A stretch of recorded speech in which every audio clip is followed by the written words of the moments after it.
We are go for liftoff in T-minus 30. Hit the record button.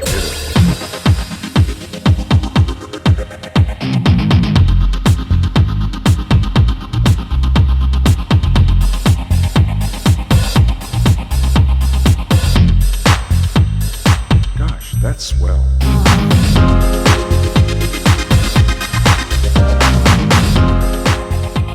It's a Rose Blog Talk Radio. Hello, everybody. Welcome to the party. We have a party going on already. We have directors, cast people. We have a lot of drinks going on today. I'm drinking some non-alcoholic drinks, but we have the team of Romeo and Juliet virtually, and this is there's Miles, the director. Miles Berman, welcome to the show. Thank you for having us. Okay, there's also, you're welcome. We also have Dania Renee, which is, she's playing the role of Tybalt. Miles McGee, or Miles number 2, we call him, Fred Mercury, the role. And last but not least, we have Stephen Blasak, who adapted the show for the new age, for the new millennials. Hello. Yeah, well, it's great to be here. Maybe I should text my my response since I'm the writer on this. Right. So you guys been all coming together today because you have a show coming up. It's a virtual show because what's been going on for those that have been living under the rock and don't know what's going on. Of course, everybody has gone from the real theater to now a virtual world that we all live in now. But why don't you tell us about the show, Miles? What's Romeo and Juliet virtually about? So Romeo and Juliet virtually is exactly that. It's Romeo and Juliet through a virtual medium. It all started out, ironically, with a dream. Someone that ended up being my producer had a dream about me and then called to see if I was okay. And then that led to another phone call and then another meeting. And then all of a sudden, within like the next 3 days, I went from not doing anything to producing a show on Zoom, I guess you could say. And,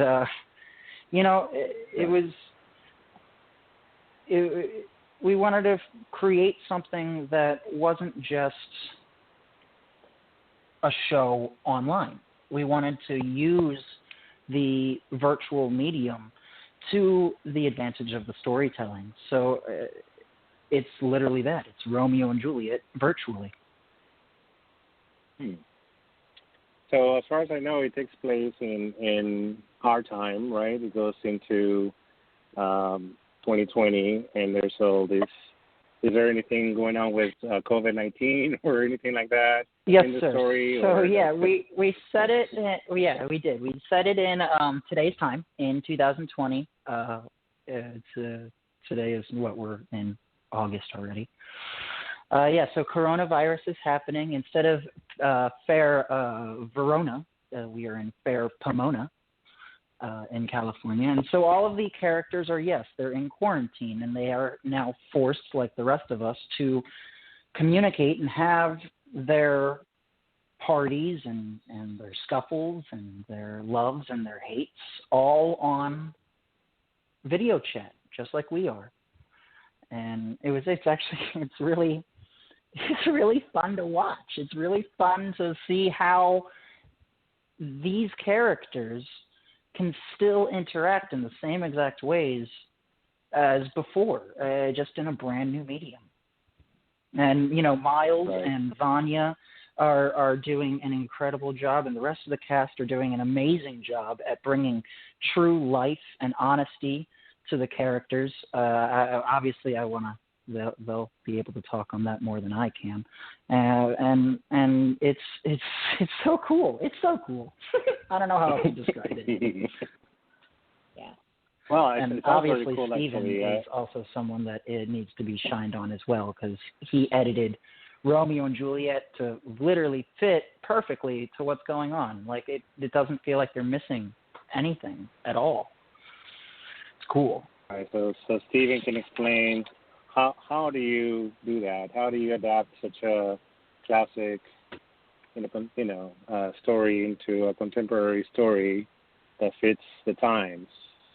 Yeah, well, it was a lot of fun. Miles had the idea. It was like, what would be, fascinating to watch right now, and so he told me about the whole idea, and we kind of kicked it around, like, how would you do this? And then, of course, we read the original again, and I was already a big fan of Romeo and Juliet specifically. I mean, of course, Shakespeare, he's no slouch when it comes to words, but that story is just so heartbreaking and just grabs you. So we looked at it and realized that the centerpiece where Romeo meets Juliet is actually a party, a masked ball. They were wearing costume masks back then, 400 years ago, but this is now a party there he's logging into. I mean, they're not.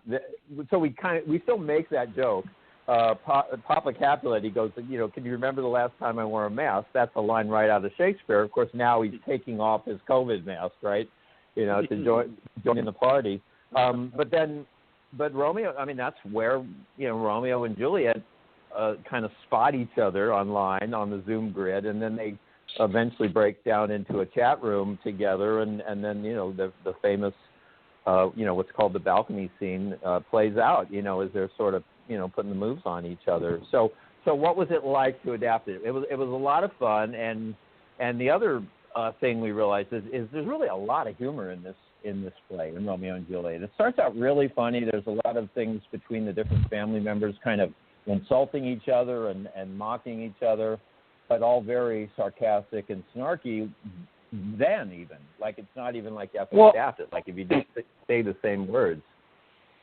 Well, I think tone was something that you and I talked about really early on, because it's like one of the first things Stephen and I talked about is obviously which show to do, and we were thinking about doing something like Antigone or something in the ancient Greek style of literature, but then we realized that requires a translation and rights, and we wanted to do something that we could adapt without having to worry about rights and copyrights and all that. So that led us to Shakespeare, and then it was like, okay, well, what about like Richard III or Macbeth or one of those shows? And it's like, well, those are going to be really hard to put around the idea of a video chat.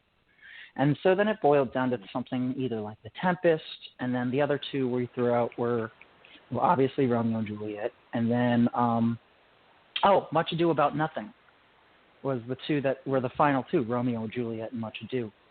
And we realized that, and it was actually Stephen that said it. He was like, every time someone leaves their house in Romeo and Juliet, they die.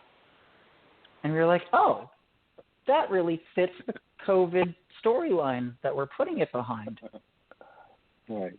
Oh, okay, cool. And like then it built from there.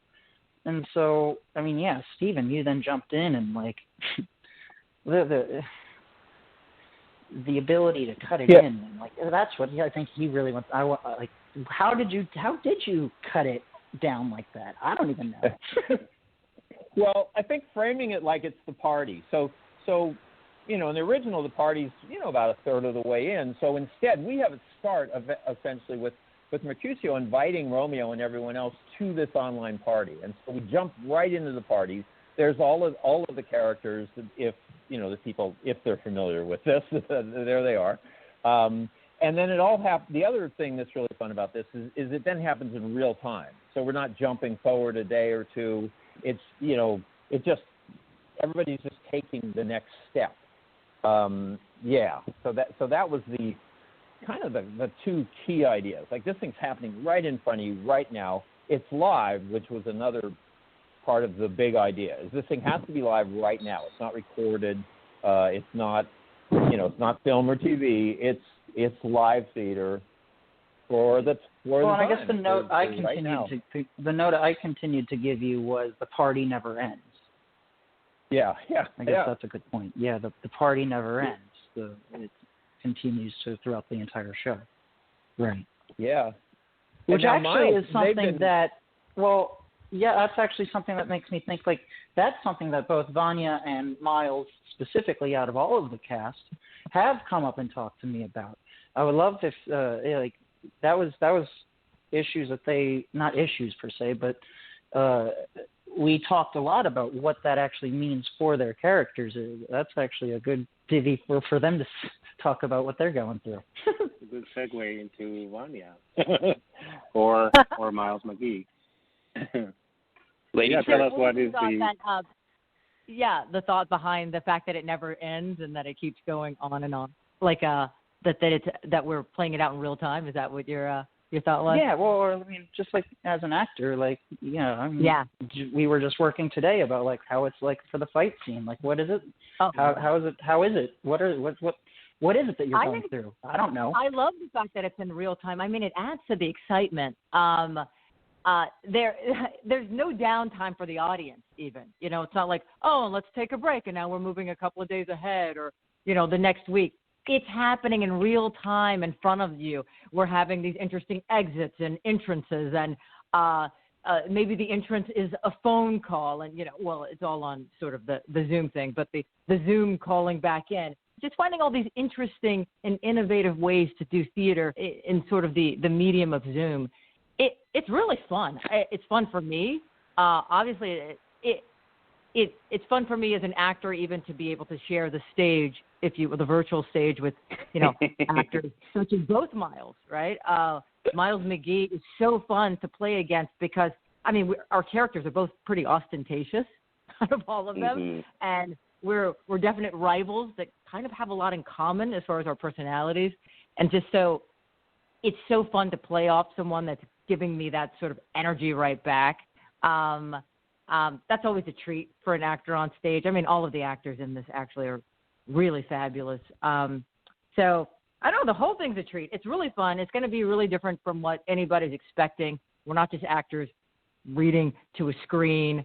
It's a real teleplay. It's real film and theater all wrapped up into one. I mean, don't you feel the same way about that, Miles? I do feel the exact same way. I've been watching. There's a lot of really great work that's happening around the world right now as people try to transition theater from a live form into an online space. That being said, there is a lot of floating heads, and it can get a little stale. So I'm excited to be a part of this production. It's really very lively. It's very exciting. We were working through part of a death sequence today, and I told my other actors and the director that my adrenaline is pumping. My heart is really, really going now, and it was a really refreshing feeling. We've all been so cooped up that it is nice to get some energy going. Also, I'm happy with how this production has come forth and the way that it's being done, because I can't speak for everyone, but I myself am asthmatic and have to take this COVID scare very seriously, respiratory virus. It's the last thing I need. So it's been really nice to be able to be creative, but from the safety of my home, and work with so many amazing people. I think it was right before Vanya got on the call today, but I wanted to tell you too, Vanya, that I told everyone today that it's surreal that I haven't met most of you all, but it feels like we've known each other for a bit. We're all very comfortable with one another, and we play well. And it's going to be a really, really fun show, and we are just happy to be part of it. Yeah. Well, and I have a question that's for... actually... Oh, yeah, sorry. Go ahead. I don't know if you can cut into what you were going to say, Miles, but if you are, can you just ask a question and see where it goes? But I want to ask the actors, what is it like to act in front of a computer camera or whatever you use for your Zoom, as opposed to playing obviously in the theater where you have to project your voice, and what is that like? How do you have to adapt to the new medium? I'll take the first stab at this. Thank you for the great question. It's been very interesting, and it's definitely been a learn as you go kind of process. Some of us, the director included, we were on multiple pieces of technology at a time, so learning when to switch from one phone to the other Making sure that we don't lose our Wi-Fi connection has been very daunting, but we have, our contingency plans in place. And it's definitely been interesting trying to learn your camera angles, honestly, because, in theater, live theater, you just have to be in your body and emote. But here you have to know which way you're facing. And on the particular virtual call setup we're using, right now it mirrors you. So learning which one was your actual left and right has been bizarre. Yeah. I feel like we're making all of our mistakes now in rehearsal, so that by the time we go up there, it'll be amazing. But yeah, no, Miles was right about that. I moved my camera one way, and I'm like, oh, I went out of frame. What am I doing?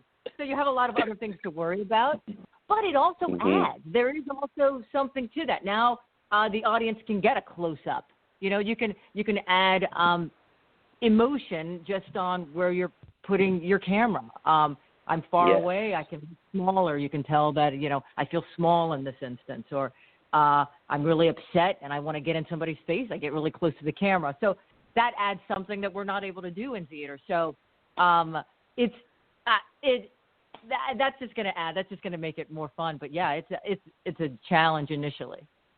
And to piggyback really quickly off of what Vanya just said, our director Miles it's given us a really beautiful treat here in that this is the first time I've gotten to use my living space as part of my character. And he encouraged us to do that. He wanted a regal feel from the Capulet parents. My character, Mercutio, is a very eccentric person, so allowing my space to help bring that to light has been really cool. Well, and that was my goal from the start, was to really utilize the opportunities that these video chat platforms give us to tell the story. Everyone feels very limited right now, it seems, and they have to sit in front of their computer and talk. But I mean, half of my cast is in Los Angeles, half of my cast is in Orlando, Florida, and then a small percentage of my cast that still somehow equals up to 100, even though I said two halves, is in Australia. I have my cast is our cast, the cast is all around the world, and it's so cool to be able to take advantage of the fact that the sun is coming up in Australia while the sun is going down in Los Angeles, yet the sun is still in the sky at the same time while the show is happening, so I can have both actors be outside and it be daylight. Yeah. It's so cool to be able to watch Miles or to watch Vanya use their walls, their pictures, and their kitchen utensils, and and truly enjoy being the character in their own, like Miles said, in their own space. My Papa Capulet in Orlando, being that it's Orlando, and he actually has a very nice job as a department head at the Valencia Community College. He's the theater department head there. So he has a very nice-sized house, and so we took advantage of that. So every scene he's in a different room. There's so much that we can do with a camera on a tripod or a laptop webcam than just sitting in front of it and talking. We can create full-blown, fully realized theatrical pieces, and that's what I really wanted to do. I went back, I spent 3 months looking into ancient, classical Greek theater, classical Roman theater, and Asian theater, and really figured out how to use the ideas of hiding the violence and showing the violence and choirs and all these things, and added in all of the new stuff that's being created by all these wonderful theaters that are out there in the world. And I built it and melded it all together to try, and hopefully what it seems to be working is a fully realized theatrical production on screen. and to the credit of the actors and all that, we're having that same feeling of being a family unit as a cast, and everyone is getting to know each other. People that I never thought would ever be able to work with each other, and my goals. I didn't think I'd be able to work in Orlando so quickly again, but here we are. Right, or Australia. Right. No, it's or actually really, really cool. I want to be part of the party, so I'm excited to either so I want to tell the audience that are listening, there's going to be 2 different VIP sections, or VIP and just observers, right? So there's a VIP pass. Yes. And this VIP pass gives you something different than the live pass. Now, I don't know who wants to take that question, but tell us about the difference between being a VIP, which you want to be a VIP, or you just want to observe and you just want to watch the show. Well, the main difference between the VIP ticket and the regular ticket is that there will be a talkback after the show. We will all bring the VIPs into a different video chat platform so that everyone is on video chat at the same time, and we will have a question and answer meet and greet with the cast and crew after the show. So for $9, you get basically 2 shows for the price of 1.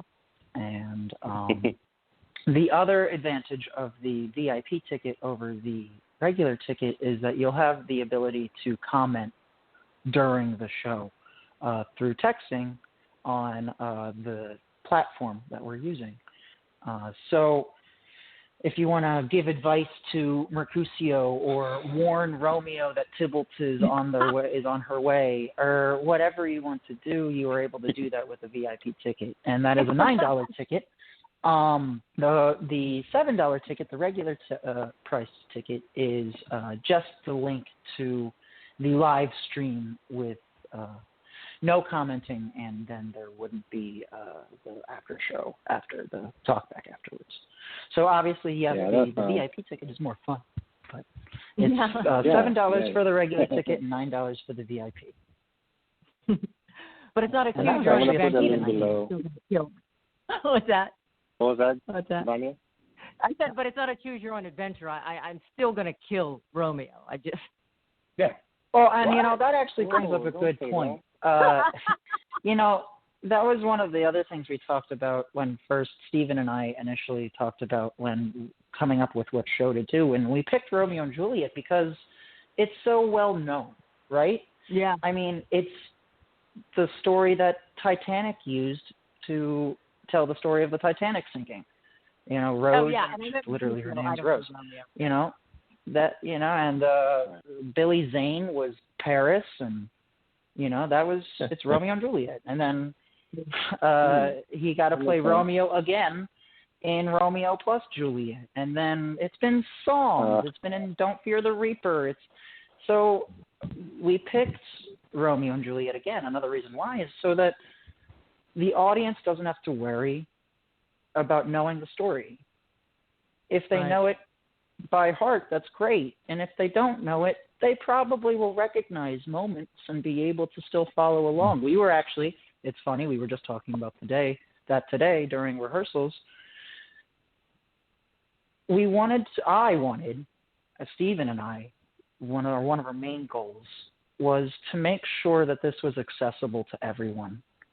We wanted to make this something that I just found out today. One of my best friends, their kid, she's like 7, 8, loves Romeo and Juliet, watches the Baz Luhrmann movie all the time, and she bought a ticket first day that they were on sale. Like, she's coming to the show. A 7-year-old just can't wait.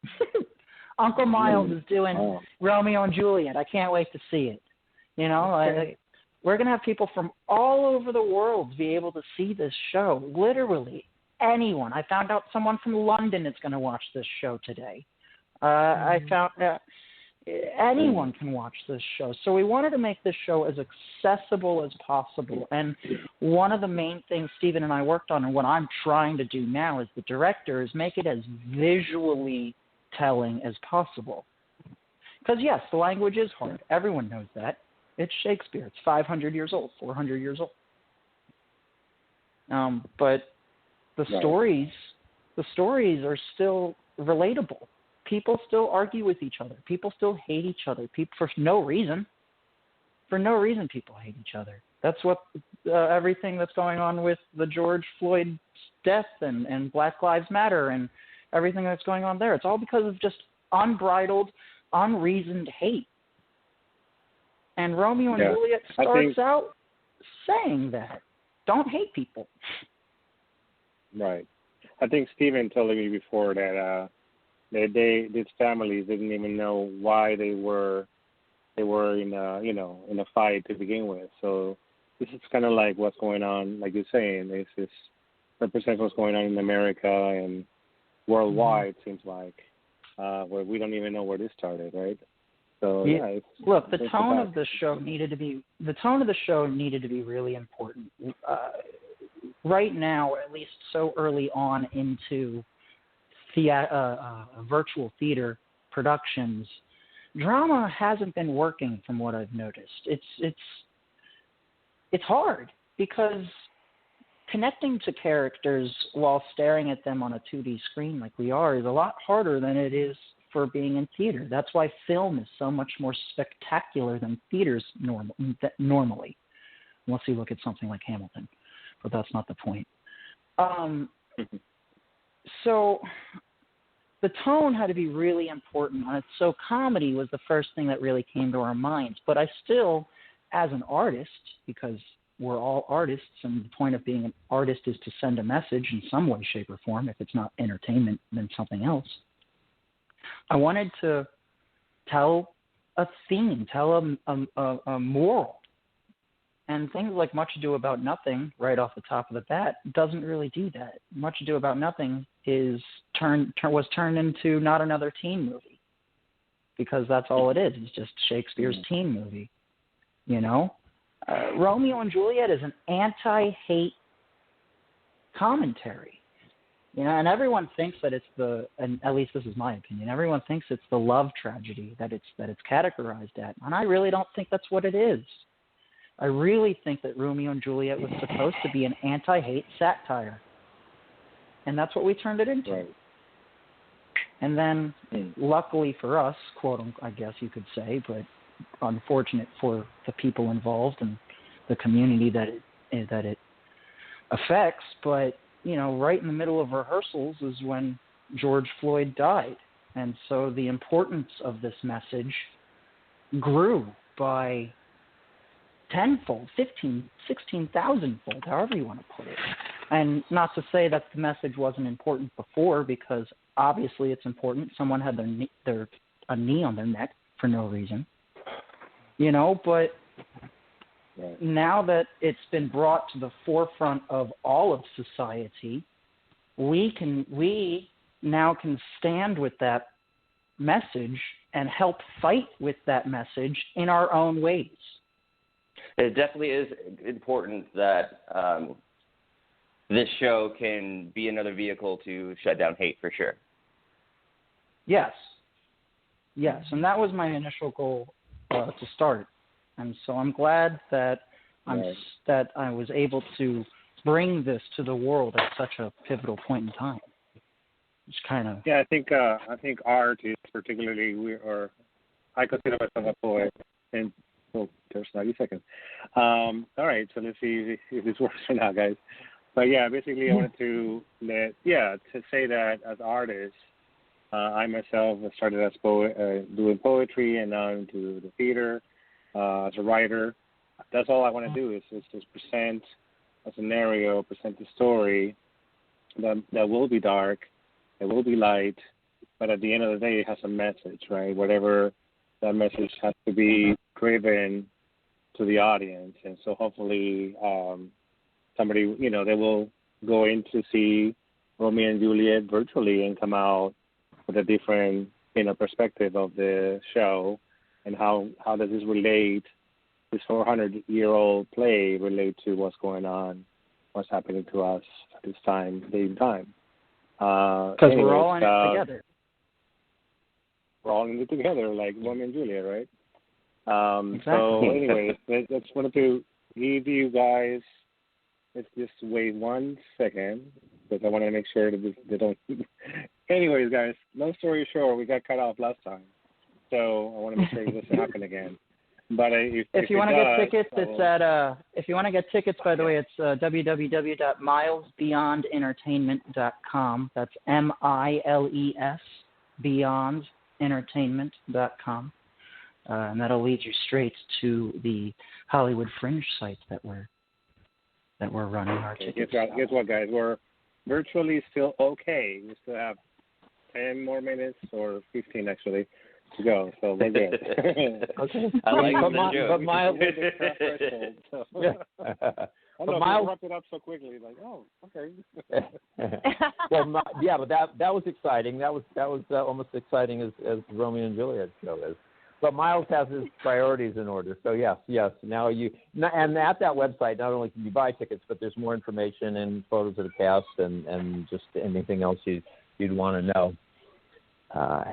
Yeah. Well, this has been fun chatting about this because, yeah, the message is what grabbed us in the first place, but it's also still just such a romantic show. I mean, it really is the template for like every love story since, and that was another thing we realized, looking at it again and really playing with it is just how kind of what sweet and seductive it is, and also how Zoom almost gets that intimacy across. It kind of helps. You're like right there with those people. Yeah, so that's been a lot of the fun of it too. And it's been really fun to play with, like Vanya was saying earlier, the being bigger or smaller in the frame, or when you're on or off camera. Is the camera on or off? How is the camera's framing set up? Is it 9:16? Is it 16:9? There's so much that we've been playing with. And then on top of that, the people that are playing the characters, all of the actors are so perfectly cast. I every time I see them doing the lines, it's just they become the character so incredibly easy. It's so interesting. Everyone has a very keen eye on not only the scriptural analysis of what's happening, but also just the minute character work of how to play with the camera and how to play with an actor. Well, may I jump in?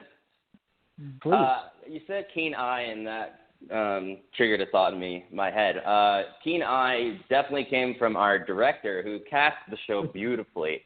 There's always a concern, whether people want to say so or not, when you join a production, of who you're going to be working with and what you're going to be working with, because you never know where people are, especially when it comes to Shakespeare. Shakespeare is a very particular thing. So it was really wonderful in that the cast that Miles Berman has put together, within the first rehearsal, he said to us, you all already have the tone down. You already know how to speak Shakespearean or Old English, and you already know you already understand the work, and that was half the battle. So then we could honestly just play. At that point, it became just really getting to know our characters well, and it's really beautiful to watch everyone come into their character. But again, yes, a lot of that is from the actor, but also you need a director to pick the right people. So we're glad that you cast this. Oh, and I will definitely appreciate the hard work. Yeah, I'll definitely second that. Obviously, I've worked with Miles and Stephen before. Stephen as a writer, of course, doing Disrobed, and how wonderful that piece was. And then Miles before as a director, and I've never seen him in this role before, and he is amazing. And he's really able to pull great performances out of all of us. Yes, we came in. Obviously, he thinks we're talented, and I appreciate that. But he's able to pull out like some really great moments from us. I just enjoy it. Everybody's come out. You're really going to love this piece. As I said, it's innovative. It's different. It's really fun. It's really sexy. It's really funny. And it is. You're going to have a good time. Yeah. Piggybacking off of what Renee just said, I think that people are going to come into the show expecting the love story, which, of course, and our two leads are so beautiful together, and you really believe the love. What they're not going to expect is all of the surprises that Miles Berman has directed into the show, nor the level of humor that he's brought. So it's definitely a lot of really cool. Go ahead.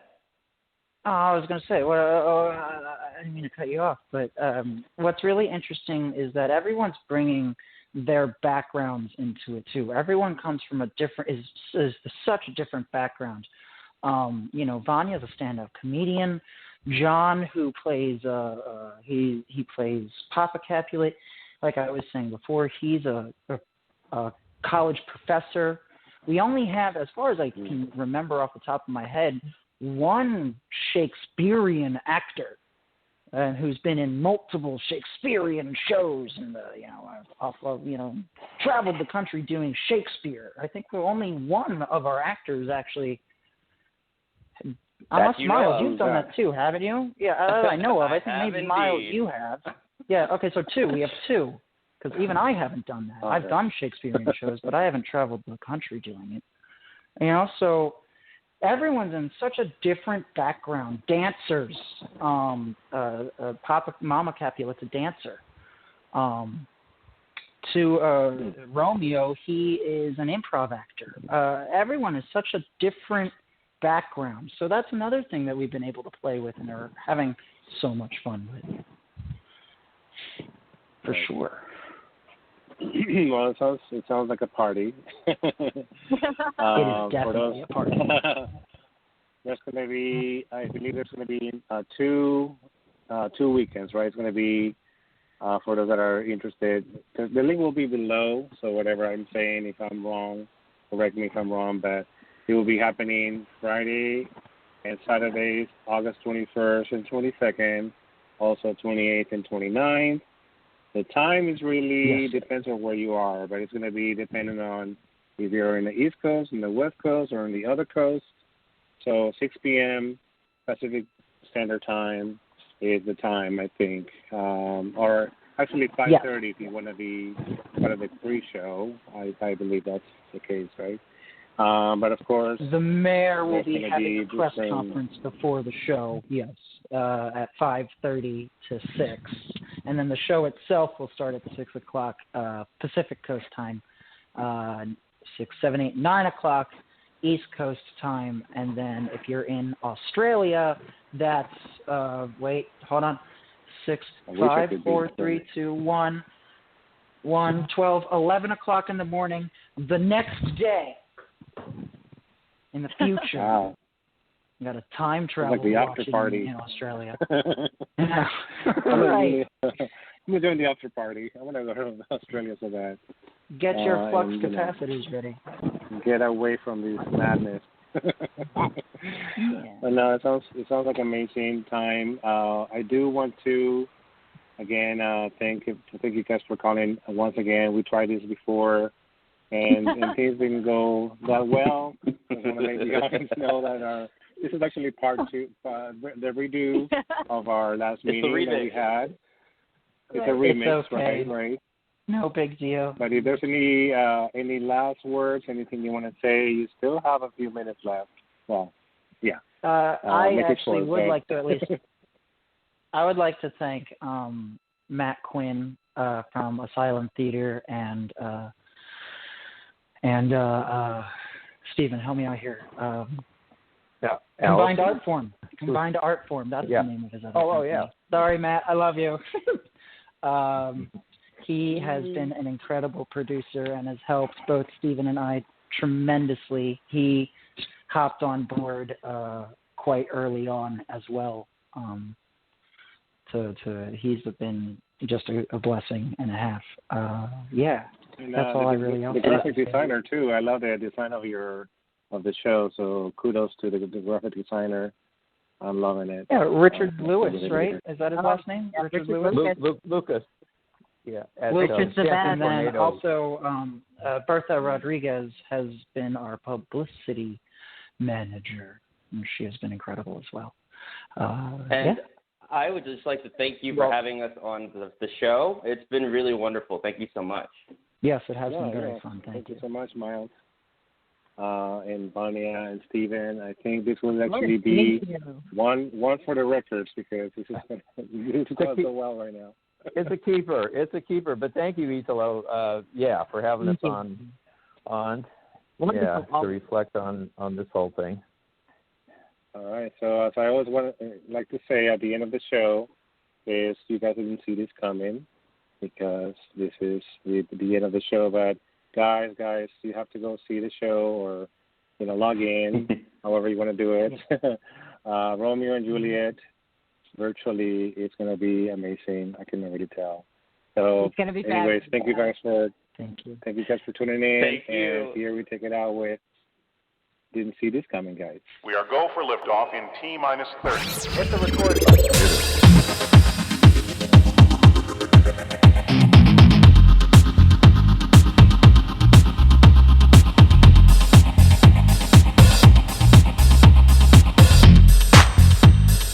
Gosh, that's swell.